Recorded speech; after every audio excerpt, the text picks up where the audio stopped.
Olá, nono ano! Vamos para mais uma aula de geografia. Então, vejam só, nós não estamos seguindo a sequência do livro, certo? Porque nós estamos seguindo a priorização do currículo de Sergipe. Então, tem alguns conteúdos, né, que nós vamos passar, certo? Porque não tem condições de dar tudo, porque está G1 e G2. Numa semana sem escola, você está em casa, eita, os fogos. Então, vão abrindo aí o material de vocês na página 180. A nossa aula de hoje vai da página 180 até a página 189, certo? Vamos caprichar? Então, podem pegando aí, né, o material de vocês, o lápis e a caneta, tudo certinho para que vocês acompanhem a aula aí com toda a qualidade possível. Então, eu peço desde já, né, se vocês tiverem alguma dúvida, deixa aí no YouTube a dúvida, porque eu faço, né, o possível para estar respondendo às dúvidas de vocês. Então, a China, né, nós vamos falar sobre a China, né, bastante famosa, bastante falada aí nesses últimos tempos, principalmente nesse período que passamos aí de pandemia, e o pessoal falou muito da China. Né? Então, a China é muito importante, né? Com mais de 5 mil anos de história, a China passou do artesanato e da agricultura rudimentar para projetos aeroespaciais.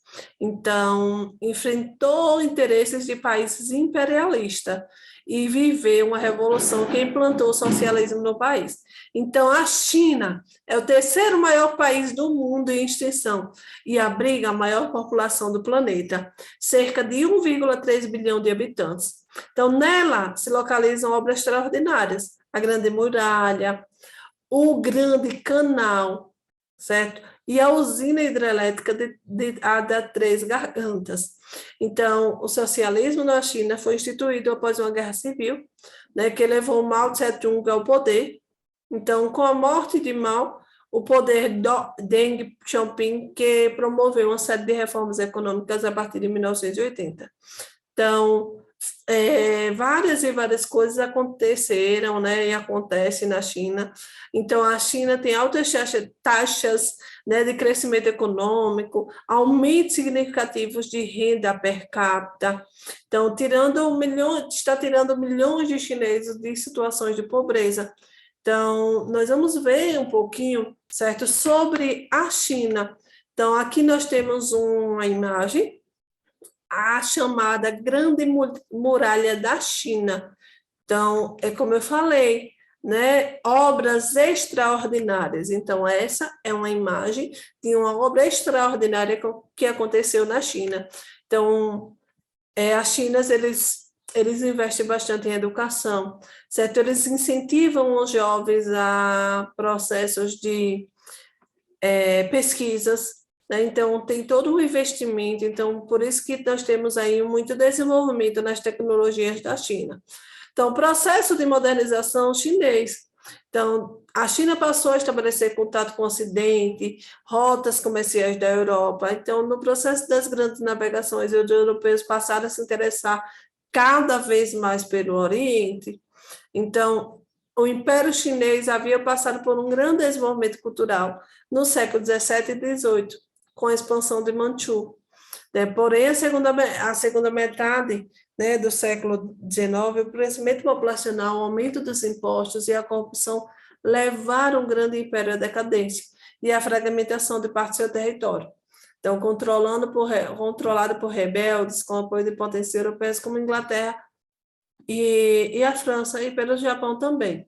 Então, da China socialista, abertura econômica. Então, o modelo chinês baseou-se no exemplo da União Soviética, sua aliada até o final da década de 50, como se deu seu rompimento político com então superpotência mundial. Então, na década de 60, a China viveu isolamento internacional. A partir de 1966, o governo ele começou a promover a chamada Revolução Cultural, uma campanha que acabou levando, né, a radicalização do regime comunista e o fortalecimento do poder pessoal de Mao Tse-tung. Para isso, estimulou a população, em especial a juventude, a se rebelar contra os seus adversários dentro do Partido Comunista Chinês. Certo? E aí, com a morte de Mao Tse-tung, em 1976, abriu o caminho o caminho para a ascensão, né, de Deng Xiaoping, com a mudança de poder em 77, a Revolução Cultural foi oficialmente encerrada. Então, Deng Xiaoping iniciou amplas reformas econômicas da China, visando a abertura do modelo capitalista. Então, ele começou a criar zonas econômicas, ZES, né, que foi atrair, o principal interesse era o quê? Atrair capitais e tecnologias e comprou de empresas estrangeiras para estimular a expansão aí do mercado, né, chinês, né, estimular a exportação, e aí estimular o mercado doméstico. As empresas estrangeiras, elas acabaram sendo atraídas, né, pela falta de mão de obra barata e pela possibilidade de vender seus produtos para o intenso mercado consumidor chinês.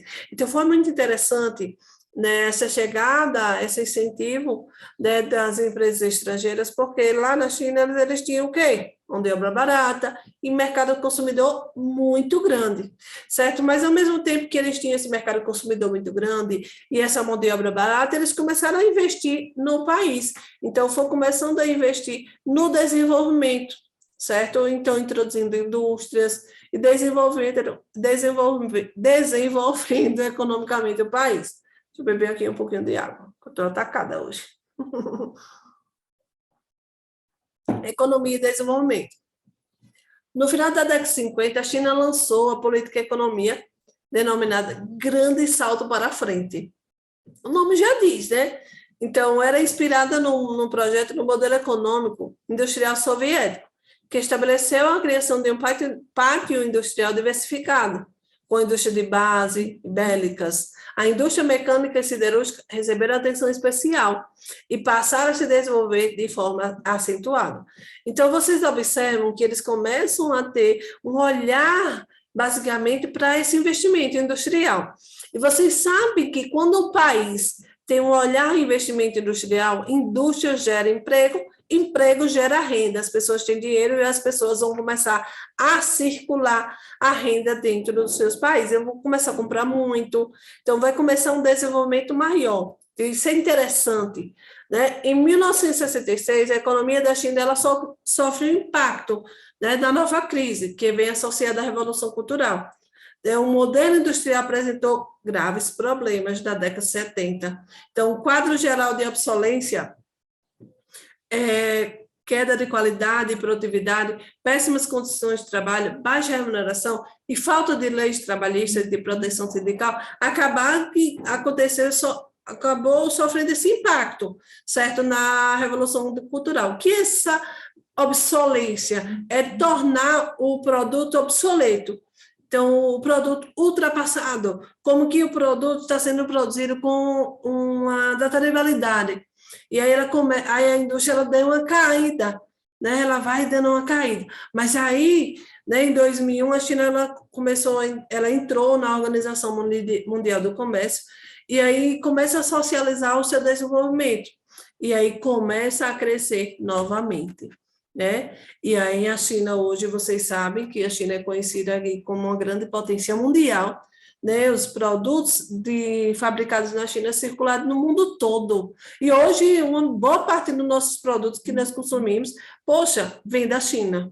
Certo? E você pega um estojo que você usa, você pega e observa aquela etiquetazinha, porque o meu, coitado, já está velho, eu não tenho mais etiqueta. Se você observa aquela etiqueta, tem assim, made in China.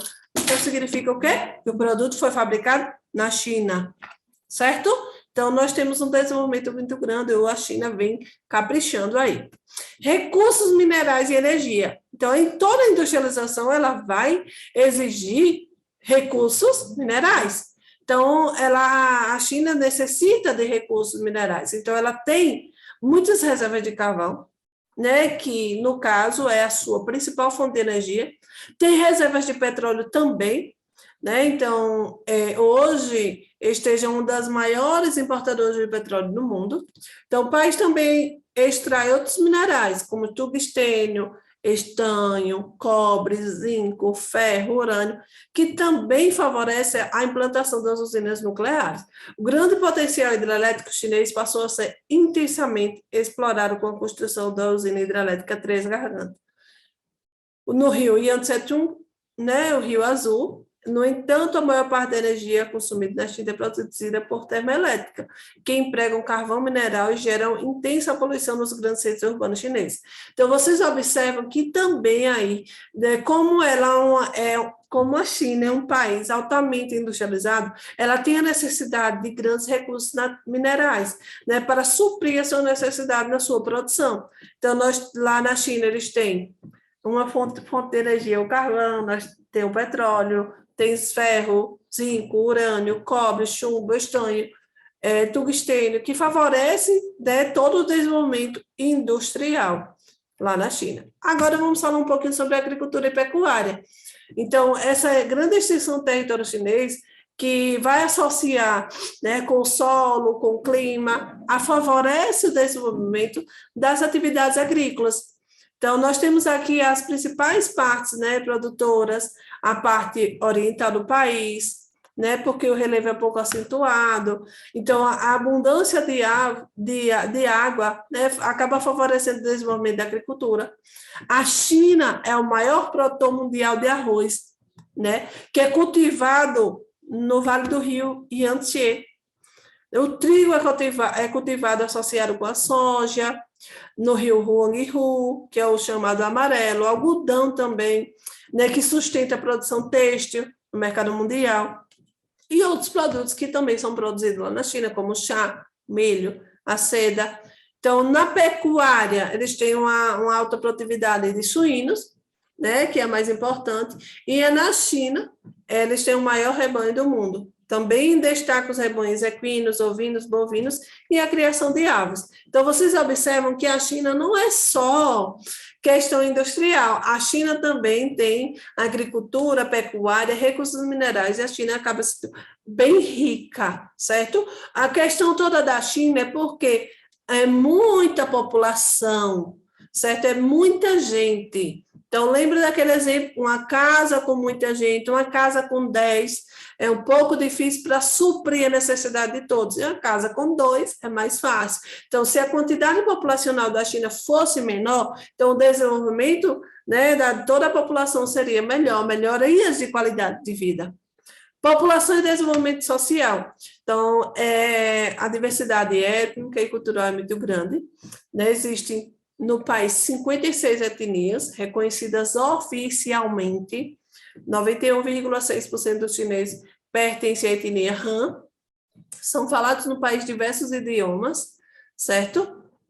As diferentes religiosas, várias diferentes religiosas, e um grande desafio para o governo chinês consiste em manter a unidade nacional diante das desigualdades sociais de disparidades, né, regionais. E aí, aqui no livro de vocês tem aqui as religiões populares, 21%, budismo, 18%, cristianismo, 5,1%, islamismo, 1,8%, hinduísmo, menos de 1%, judaísmo, menos de 1%, e outras religiões que também vão ter, né, esse percentual.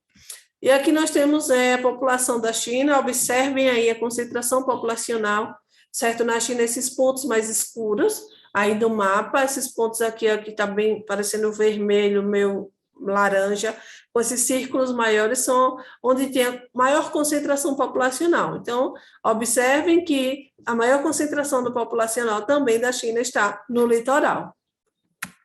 Política interna. Então, o sistema político da China permanece sob o regime fechado, né, centralizado na estrutura de um partido único. A Revolução Chinesa, o país reprimiu manifestações populares em favor de maior liberdade de expressão, da democracia, perseguiu aqueles que eram contra os políticos de governo. Também são reprimidos movimentos em prol da democracia, da liberdade. Nas regiões que defendem a separação da relação à China, seja por razões econômicas e políticas, como Hong Kong, seja por razões culturais e religiosas, como a região autônoma de Xinjiang, e a maioria muçulmana, e o Tibete, na maioria, são budistas. Então, política regional, cada vez mais a China se consolida como potência no continente asiático, né? A posição recente ocupada com exclusividade pelo Japão, Então, além de exercer a liderança dos países chamados tigres asiáticos e territórios adjacentes, o país é um grande aliado da Coreia do Norte. Então, a China também fornece armas e dinheiro para os países comunistas. Também tem forte influência na Oceania, principalmente na Austrália e na Nova Zelândia. Então, aqui nós temos algumas influências regionais. China e África. Então, vocês observam que o acelerado crescimento econômico chinês implica demanda crescente de matérias-primas e fontes de energia. Então, aí, com essa necessidade dessa matéria-prima, dessas fontes de energia, a China acabou passando a ter um grande interesse em relação com os países africanos. Por quê? O subsolo da África é rico em minérios, né? E algumas fontes energéticas, principalmente o petróleo. Então, para garantir a ampliação desse mercado chinês, ela começa a fazer, né, aí alguns acordos comerciais com alguns países do continente africano. Influência global. Então, hoje a China, né, é caracterizada como uma das economias emergentes atual, né, ela exerce um papel fundamental nas relações internacionais, despontando como a maior importância, liderança, né, do continente asiático, africano e América Latina. Então, ela vem tendo uma grande importância aí no cenário global, tem toda uma produção, desenvolvimento, né, de produtos, então gera muito emprego, gera muita renda para a população da China e outros países também.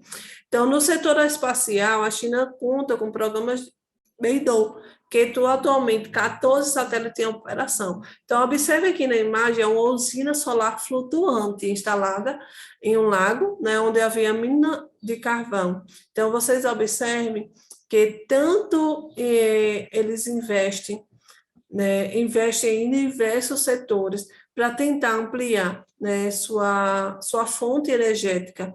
Então, vários e vários investimentos no setor de tecnologia de ponta, né, para ter esse retorno das fontes energéticas para a sua produção. E agora nós vamos para a nossa atividade, abrindo o livro aí na página 191. Vamos caprichar aí na atividade. Eu quero que todo mundo responda, né? Coloca aí a pergunta, e aí vocês vão acompanhando a explicação.